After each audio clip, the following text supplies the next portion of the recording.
جمعے کے دن کو افضل ترین دن کہا گیا ہے کہ جمعہ کا دن تمام دنوں کا سردار ہے، اور یہ وہ دن ہے کہ جس میں حضرت آدم علیہ السلام کی ولادت ہوئی، اور اسی دن آپ کا وصال ہے، اور اسی دن آپ جنت میں داخل ہوئے، اور حضرت آدم علیہ السلام کو زمین پر اترنے کا جو حکم ہوا تھا وہ بھی جمعہ ہی کے دن ہوا تھا۔ حضور نے ارشاد فرمایا کہ جمعہ والے دن ایک ایسی ساعت ہے، ایک ایسی گھڑی ہے، اگر بندہ اللہ تعالیٰ سے سوال کرے، اللہ تعالیٰ سے دعا کرے تو اللہ تعالیٰ رد نہیں کرتا، بلکہ اس کی دعا کو شرف قبولیت عطا فرما دیتا ہے۔ پھر حضور نے ارشاد فرمایا کہ جمعہ والے دن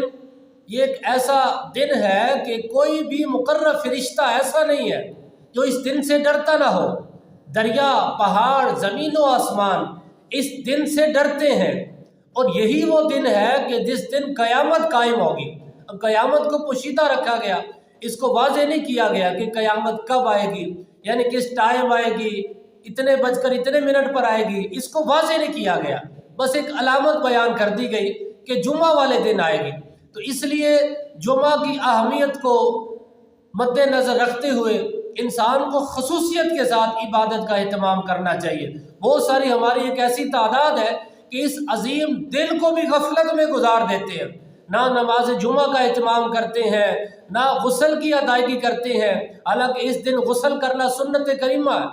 جمعہ کی ادائیگی کی جائے، صاف ستھرے کپڑے پہنے جائیں، اور خصوصیت کے ساتھ جمعہ کا اہتمام کیا جائے، عام دنوں کی طرح اس کو غفلت میں نہ گزارا جائے۔